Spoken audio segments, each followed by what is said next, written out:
people are out there and that, you know, we're just making it through. It's been a really rough time. So I appreciate all of your faces today.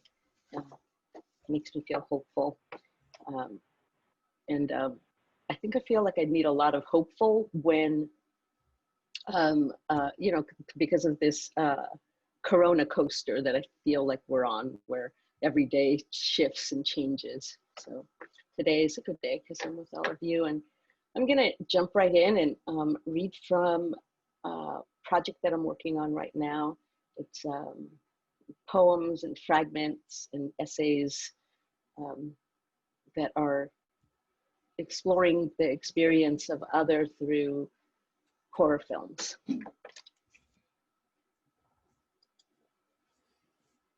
I was a mixed race zombie. If I could, I would eat from the top of my head. I would feed the seventh chakra, that mysterious lotus, 1,000 petals and 20 layers of 50 more petals. I wasn't born a relentless creature of resurrection. Once I was so invisible that I ate my way into existence. I consumed the cashier at Jo-Ann Fabrics, the man at Whole Foods who wanted to cut me in line. I ate the wolf whistler and his wife. Then I said, I am pure consciousness because my lotus ate your lotus. My lotus eats fear. My lotus lingers at the gateway of history, Loving versus Virginia, liminal skin, 1 drop or more. My brother named me dark magic. My uncle sang brown sugar at me. Children of the emerging paradigm, who will pick us for their team? My lotus has eaten every inquiry into mixed race.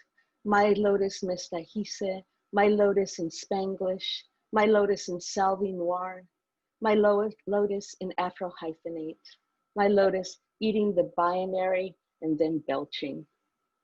Lotus of mystery ethnic and not enough boxes. Lotus of the multiracial multiverse. The most terrifying part of the movie is never what you think. What if zombies are just misunderstood?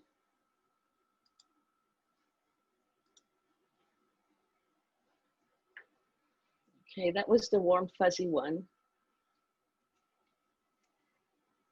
The indices of it follows. Memories are now natural histories. You cross the room, the way you steeple your fingers. On the day we met, we looked at each other in the eye, longer than the average 3.2 seconds. Studies in facial vocabulary say you never forget a face, as long as you don't look at more than 5,000 faces.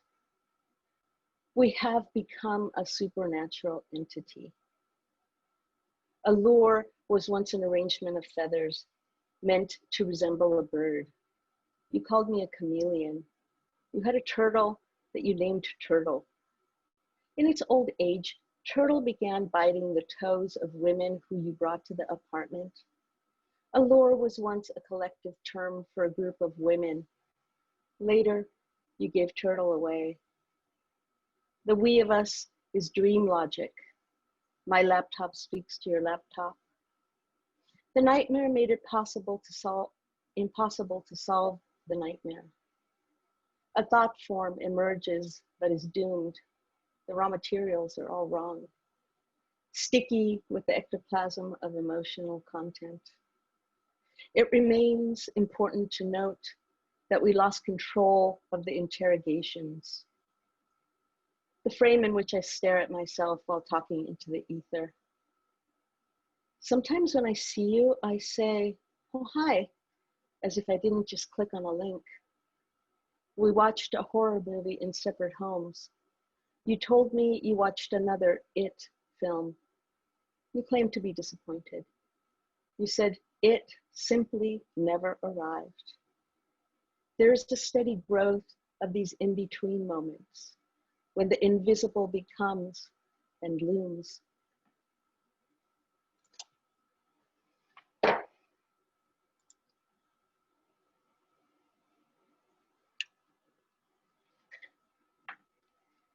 Digests of the Bear in Midsummer. And I'd like to say that I think there are no spoilers in any of these, just so you know, so in case you want to watch those movies. The practice of crawling in and out of the bearskin. The way in which grandmother begs, don't get a tattoo. Your dark skin is already working against you. The bear made friends with the man who owned the corner store. He liked to say, I like the color of your skin. The bear found reasons to visit the store, cigarettes for father, Jolly Rancher candies to stain the tongue, and occasional milk. It was the first time the bear's skin was not a warning or a resentment. The iris opens and opens. The bear is fictional space. The world of midsummer is an ellipsis. In the final scene, the cost is clear. To set it all on fire. Here, in this whiteness, my blackness is pure macula. Bear a light in my eye.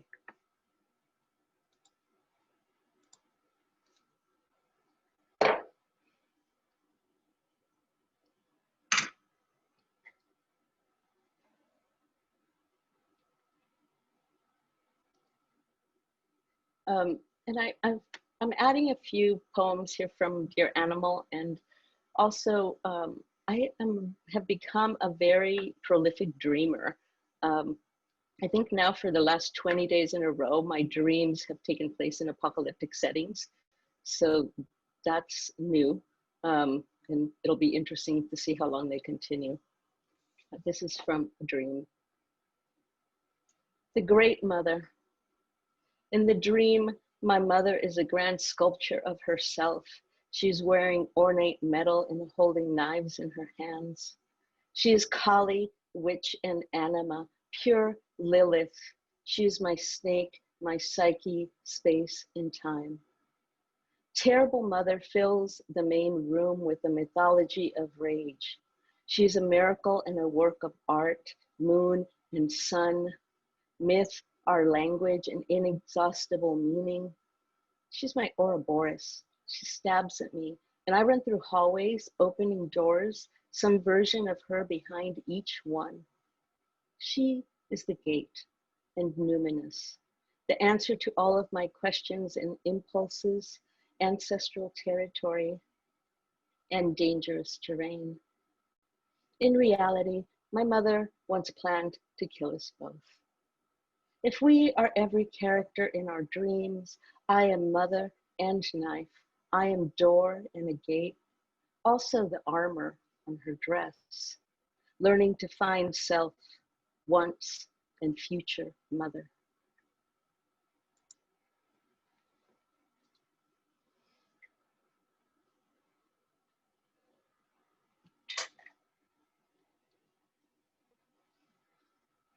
I have Michelle to actually thank for this title. So thank you, Michelle. I was struggling with the title for this one a while back. The Two Marias. Demon is in my trachea again, shining her transformation into a rite of passage. Damon is an interrogation of childhood and mother's schizophrenia.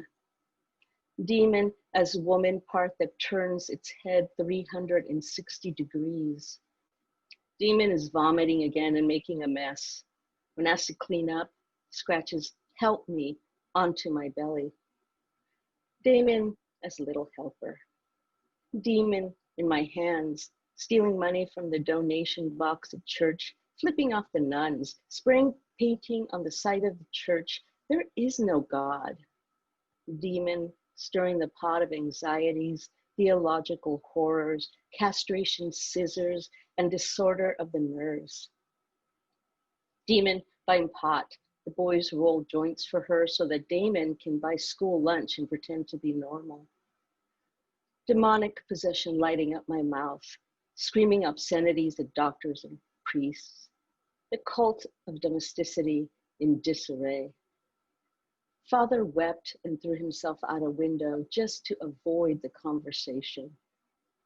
Demon in my urinary tract, taking a hot piss on patriarchy and watching the steam rise, the rise of feminine monstrosity.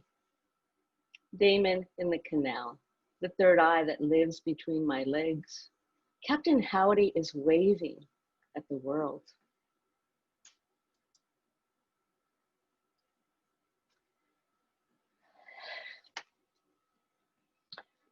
What happened? My favorite tree is a vengeful tree. Some people think the attraction of horror films is born of lust for violence. My tree and I know better. My tree was open-eyed when it made the decision to become an actor. It would be wrong for anyone to refuse my silver birch, my Betula Bindula, so patient, who sits quietly where the city meets the woods, from having revenge fantasies. My tree and I met on a path. We met next to the abandoned house. We met several times as witnesses. We met when I was 10. We met in front of the welfare office. We kept each other company while we waited for buses and panhandled. We met the night I climbed out the window of my room to attend a vigil for Harvey Milk, the night he was killed. We met the night that I had mescaline by accident. We met at a dinner party where we were both adornments. We met in the Tenderloin across the street from an SRO. I was just getting off work. KT was picking me up from the club. She parked her motorcycle on the sidewalk. I leaned against my tree for balance when she kissed me. KT was wolf-faced, and I imagined the three of us in the forest. My tree and I are intertwined. We understand each other. Our thing goes beyond the environmental. Sometimes trauma bonds and bird is sticky. The reviews of The Happening were terrible, but my tree was not disappointed. We both enjoy the amorphous. Mark Wahlberg was a dim co-star. Some critics denounced the film as boring, arboreal homicide. They complained about the lack of continuity and claimed that trees could never control the wind. When my birch and I deconstruct the criticisms, we note that people who do not believe in the power of trees probably don't know that winds have names and places they call home. In the end, my tree and I are satisfied. It's the most unrealistic revenge stories that are the most enjoyable.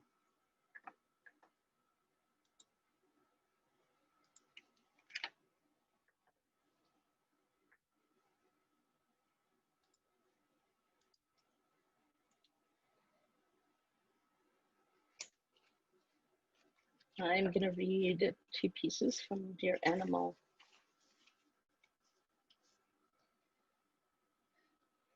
The Melancholy of US Architecture. If you open the box, you may find walls that end in sky. Everything built now stands dilapidated in the rusted landscapes of deserts. Open sand, and it may lead to Ghana, where water once broke stone. Open a water, and you may find a flood of ships, cotton, indigo, and quills, declarations, emancipations, and the lost 40 acres and a mule, taking their place next to the history of us.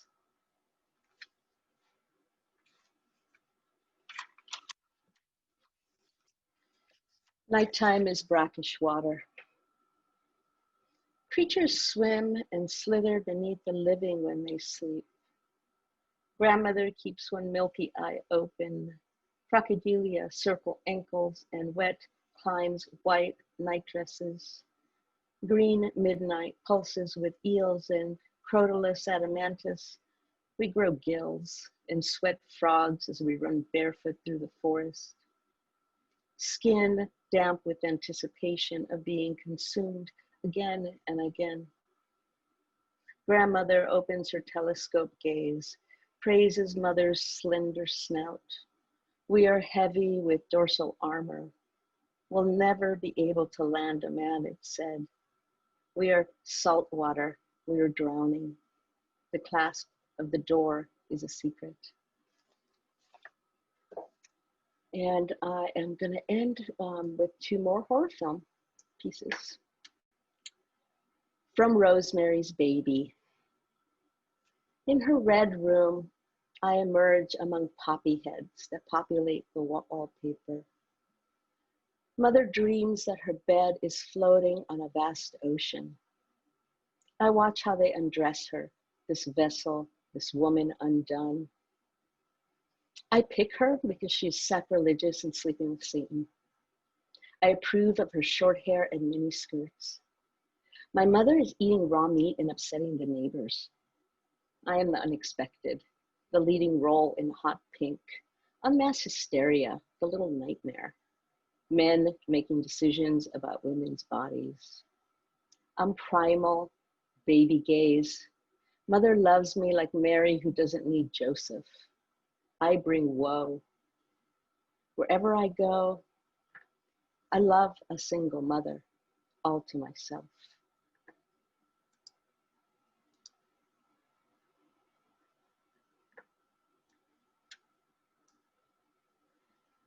Consumption. There is so much to be said about a red dress. Naturally, it's haunted. It likes to float and watch couples sleep. It hates washing machines, and a dog will recognize it and run across a field to tear it to pieces. Poets have written poems about red dresses and pig snouts. It's true that a department store can appear to have magical powers, but the red dress is innocent, like a witch. Everything is forgivable under capitalism. Dress for success. It's hyperbolic. A dress is, after all, just a dress. Thank you.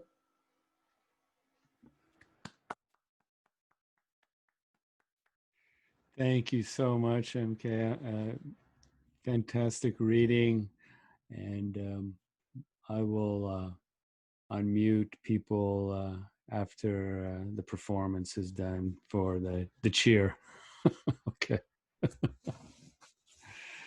Thank you. We'll now go to our next guest this evening. Safia Elhillo is the author of The January Children, University of Nebraska Press, 2017, which received the Sillerman First Book Prize for African Poets and an Arab American Book Award, Girls That Never Die, One World Random House 2021. Put it on your calendar. And the novel in verse home is Not a Country, Make Me a World Random House, again, 2021.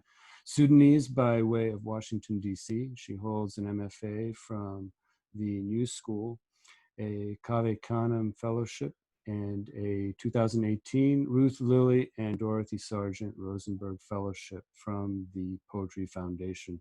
Safia is a Pushcart Prize nominee, receiving a special mention for the 2016 Pushcart Prize, co-winner of the 2015 Brunel International African Poetry Prize, and listed in Forbes Africa's 2018 30 Under 30. Would you please now welcome Safia Elhillo? Come on down. Let's see. Hi. Thank you so much for having me. And MK, you read so beautifully. It was such a pleasure to hear you read, and it's such an honor to read with you. Hold on. So these are mostly gonna be new poems. Back when I thought this whole thing was gonna last 2 months, I was like, I'm not gonna write poetry. I don't want a record of this moment. But you know, here we still are. So I started writing some poems. So most of these are from not being able to go outside. From my friends in reply to a question. I'm okay. And of course I'm not, but I go through the motions. I wake up to the alarm's howl, even when the word in my body is no. I dress in livid colors. I blacken the hairs of each eyebrow. I bake and braise and pickle. I write and read and lose hours to the blur of the television. I sit for hours in the bath, my skin puckering. I don't know if I'll ever go home again. I don't know who I've seen for the last time. The Arabic comes back to me in streaks of paint, verb forms and vocabularies I may never again have occasion to use. My days smudge into one another, and it's not that I am afraid. It's as if I am watching it all happen below, and I am somewhere above the room, wondering if the rice is burning. I am somewhere above the room, watching my new aches, watching the news as if I am reading it in a novel. I look up the names of people I knew in childhood, learn their new and angular faces, their faraway lives. My grandfather pixelates into a smile, and I work my creaking muscles to replicate it. I do not ask if we will ever meet again. I do not ask him to read to me, or for anything that will make me long. I dull it with sugar and oil, with cooking shows, with sleep. I sleep 12 hours each night, and in my dreams I am fleeing a war. In my dreams I am touching the faces of my friends. We are each one of us touching, and even in the dream we are afraid.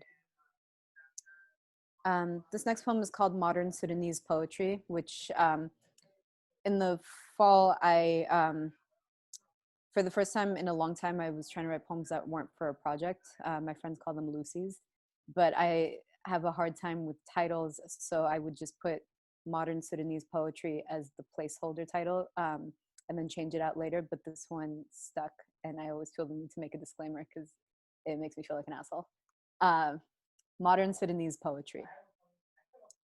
My husband works his fingers into the knot muscled against my spine, and my dead stay dead.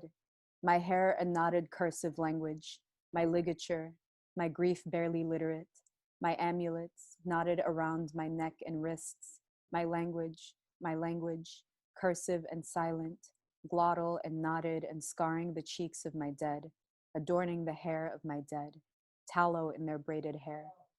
I read the books in translation. Where is the poem? And circle every word I know.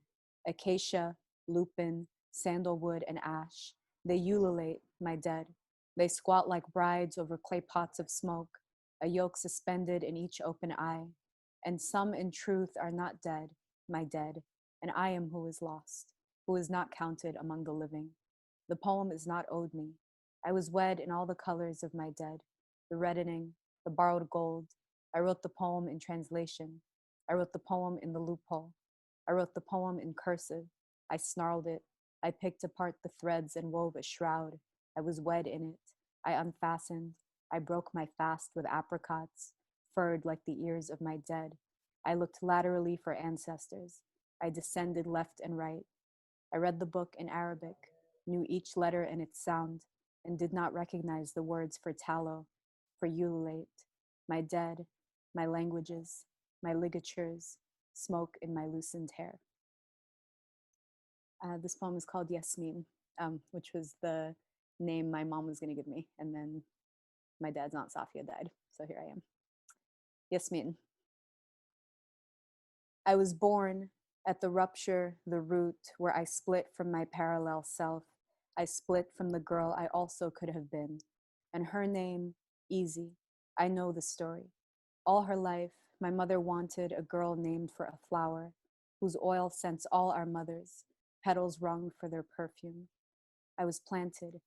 Land became ocean, became land anew, its shape refusing root in my fallow mouth, cleaving my life neatly, and my name taken from a dead woman, to remember, to fill an aperture with cut jasmine in a bowl, our longing, our mother's wilting garlands hanging from our necks. I was born, I was planted, at the rupture, the root, where land became ocean, became land anew. I split from my parallel self, I split from its shape refusing root in my fallow mouth, the girl I also could have been, cleaving my life neatly. And her name, Easy, I know the story, and my name, taken from a dead woman. All her life, my mother wanted to remember, to fill an aperture with a girl named for a flower, cut jasmine in a bowl, whose oil scents all our longing, our mothers' petals wrung, wilting for their perfume, garlands hanging from our necks. And that was a little contrapuntal. Ode to gossips. I was mothered by lonely women, some of them wives, some of them with plumes of smoke for husbands, all lonely, smelling of onions and milk, all mothers, some of them to children, some to old names, phantom girls acting out a life only half a life away. Instead, copper kitchenware, bangles pushed up the arm, fingernails rusted with henna, kneading raw meat with salt, with coriander, sweating upper lip in the steam, weak tea, my deities, each one, sandals slapping against stone heel, sandalwood and oud, bright chiffon spun about each head, coffee in the dowry china, butter biscuits on a painted plate, crumbs suspended in eggshell demitasse, and they begin. I heard, people are saying, I saw it with my own eyes, redacted's daughter, a scandal. She was wearing redacted and not wearing redacted. Can you imagine? A shame, a shame. And this is a long sequence from a longer sequence called Girls That Never Die, which takes its title from the Old Dirty Bastard lyric, I'm hanging out partying with girls that never die. I cover my shoulders in a photograph so the hissing will quiet. I cloister my vices, I maintain my weight, I never cut my hair. I am asked to change my dress, I am asked to line my eyes, never in order, only the slight apology. People will talk. I am asked to take down the photo, I am asked to anonymize my lover, stop showing my teeth, cover my knees, shave my legs, stop wearing red, start wearing makeup, stop wearing lipstick, stop being photographed at night. People will talk. What will they think? What will they do with my name? Bitnas, noun, daughter of people, girl with a name, unbroken yoke as reputation, daily maintenance of name, girlhood governed by tongues, reputation as system of value, virgin, sane, oiled and brushed, fluent, chaste and shy, light, reputation as condition for name, reputation as condition for daughterhood, reputation shaped urn, name. Sum'a, noun, reputation, shared root with sum'a, noun, hearing, as in, I heard, redacted's daughter was seen redacted while wearing redacted. Such a shame. With that complexion, that hair, she could have been redacted. I heard, redacted's daughter smokes cigarettes and opens her mouth to laugh. Such a shame. She must not have a father. I heard, redacted's daughter is no longer redacted's daughter and cannot close her legs.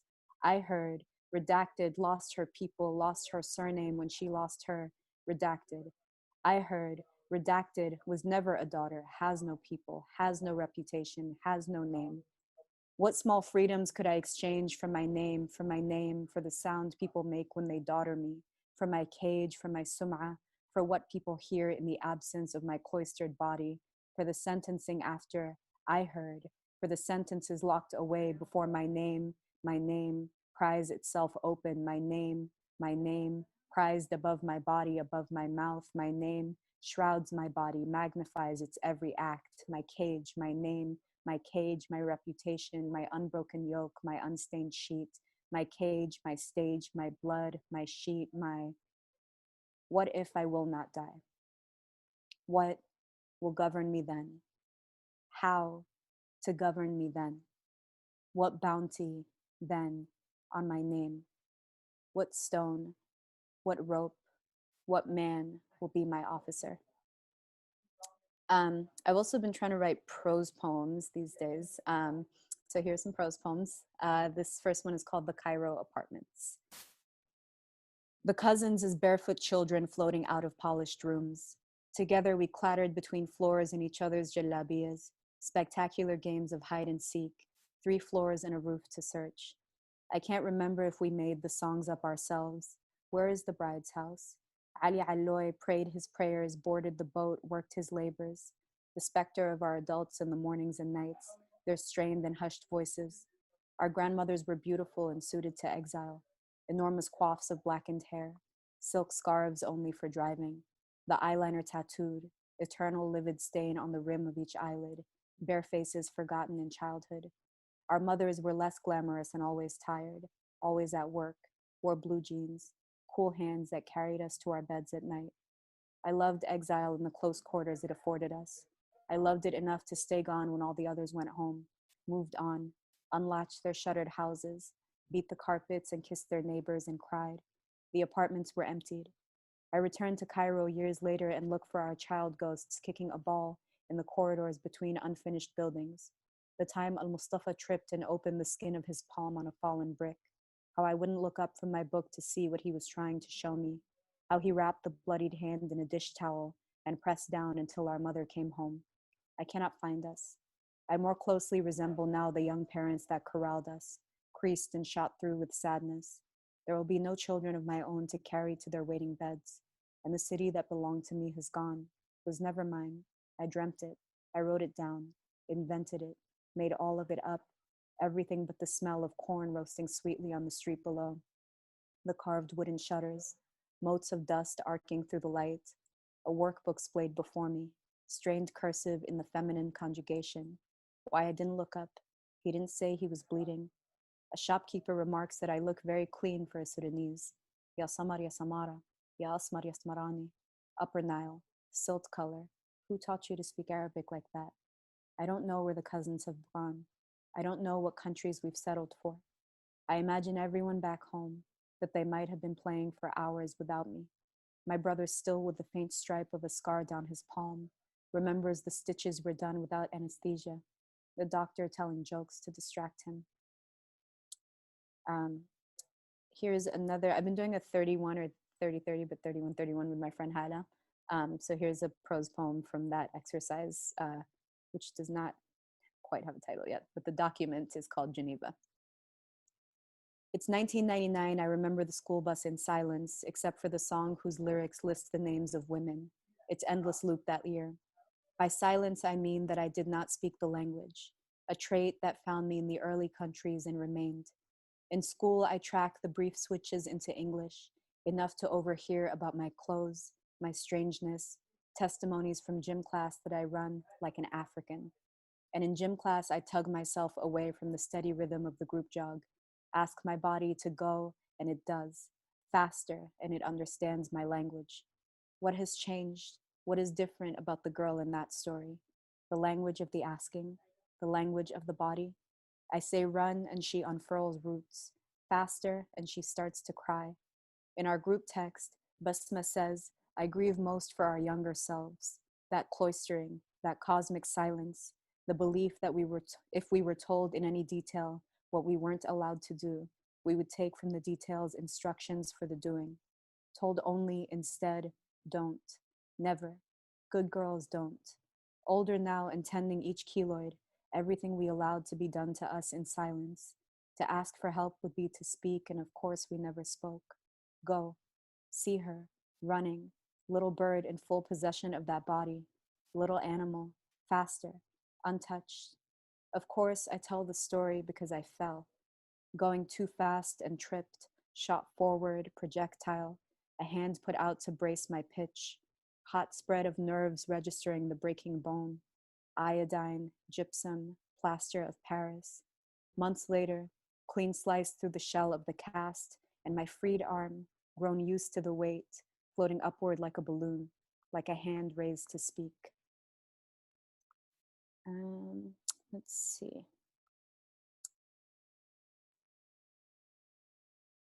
Okay, here's a poem I wrote today. So here's a first draft I get to try out and then figure out what I'm gonna move around later. And it does not have a title yet. Though too a child of fleeing people, my husband has never held his name and body at arm's length at an airport.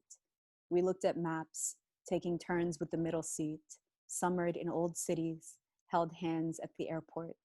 In that famous city of romance, we folded in with the other immigrants, spiced food and blue smoke, shisha a perfume in the air, portmanteau as a game. We played in transit, the mischief found in Christopher. I left loving that old city, even when I was searched at the airport. When we were first married, he would dream of all the places we might live. Security arriving again after I had boarded to remove me from the airplane for a third search, My clothes scattered around the jet bridge, shame swelling in my throat. It's a joke by now, the Muslim at the airport. All the places we might live, healthcare and a metro. Do we speak the language? Cost of renting an apartment, its proximity to an airport. Twice already pregnant, my mother on a long ago plane, turbulence and nausea in return for passports for her children, our ease in every airport, while she stayed behind to be searched, headscarf and the wrong papers. My brother and I American and killing time eating fast food at the airport. After that election, after each new video where we die, we consider our ancestral work of leaving, bored of destination like a menu at the airport. He has his heart set on it, that city, my husband. It's long afternoon, sunset 2 hours before midnight, and I can't. It was one time, but still, the airport. They hate Muslims in that country, I eventually say. My exalted passport just paper, ugly shade of blue, and everywhere else in the world. The airport, the place where it is most plainly said, but not the only. So where is there for us to go, for me and mine? Name I cannot help and cannot hide what it reports. And now it feels so far away, that place, that portal. I surprise myself by longing. The world, everyone, everything I love, kept from me on the other side of an airport. And this last poem is called Ode to My Homegirls, and it's written after Matthew Olsman. Smelling of orange rind, of cardamom, most beautiful girls in the world. Wake up, bitch, we're getting waffles. You can keep crying, but you're going out. My marriages, my alibis, my bright and hearty stalks of protea, and all I know of love I learned at 13, dialing Basma's home phone by heart, to three-way call whatever boy, so that weeks later, when the phone bill came, only Basma's familiar number beside the timestamp, clearing my name, Basma herself staying awake for hours to hang up the phone after. You who send pictures of your rashes to the group text, and long voice notes from the bathtub, your laughter echoing against the tiles. You who scatter the world's map, piling into cheap buses and budget airlines. 4 of us asleep in my dorm bed, 6 of us overflowing my studio apartment, false lashes for weeks after like commas in my every pillowcase. You clog my toilet and admit it. You text me screenshots from the Gucci fashion show, getting rich so I can get you this. And when I lived alone, and that man followed me one night home from the 6 train, up Lexington and into the hallway, tried for hours to break open my front door, you took turns from all your cities and stayed overnight with me on the phone for 3 days, snoring and murmuring in your sleep. Thank you.